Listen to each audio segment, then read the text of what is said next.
In this example, I'm going to show you how to use the method of factoring by grouping to factor a polynomial. So as you can see in the instructions, it says specifically to use this method. So when you're factoring by grouping, what you're going to do is group terms together that share factors. So maybe I'll make sure to put terms together that have x's in them and put terms together that have y's in them, or something like that.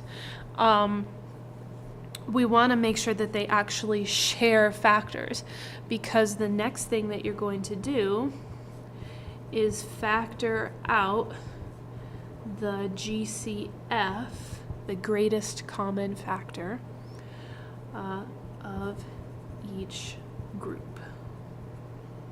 Okay, so I'm going to demonstrate that here on parts A and B. We'll start with part A. So like I said, I'm going to group terms together, the two terms with x's and the two terms that have y's. So what I'm going to do is reorder this addition.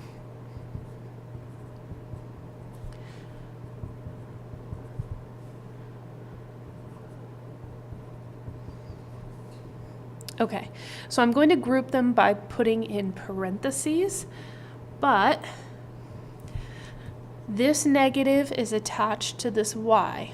But when I put a parenthesis here, I have to make sure to insert a plus sign, okay? Because these are not being multiplied, these should be being added, okay?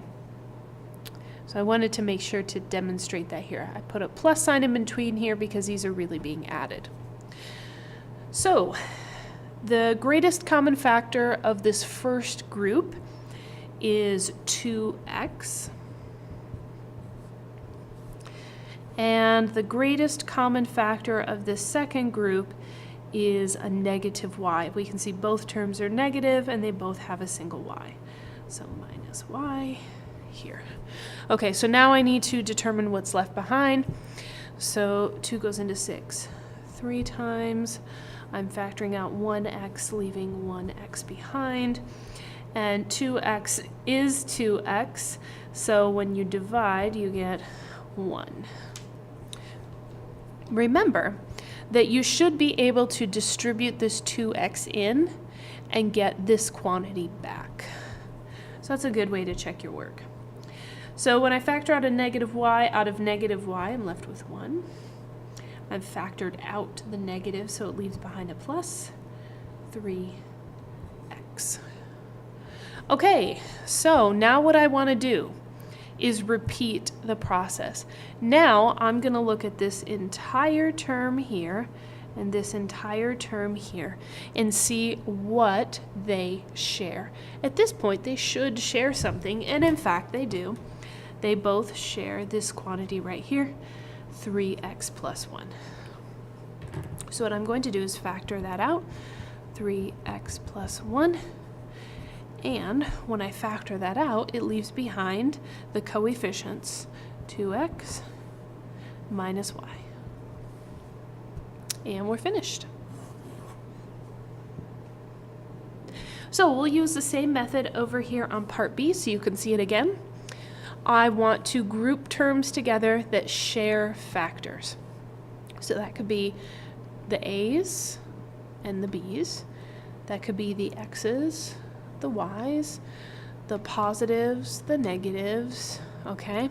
What I'm going to do is I'm going to leave it as is, keep the same order. I'm going to put in parentheses to group them. So ax minus ay plus a negative bx plus by. Okay, so these two terms right here share an a, so I will factor out the a, leaving behind x minus y. So a lot of times what I'll do is highlight that's the greatest common factor. Once I factor that out, I'm left behind the x minus y. Okay, so in the second group, the greatest common factor is b, which leaves behind a negative x plus y.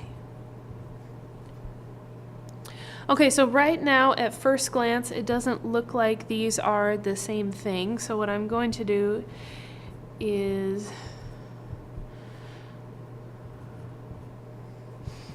okay, so here x is negative, but over here it's positive. Over here y is positive, and over here y is negative. They're opposite. So what I'm going to do is actually factor out a negative 1. So I'm going to make this minus b. So when I factor out a negative, it will change the sign of all of these quantities here. So positive x, negative y. Hey, look at that.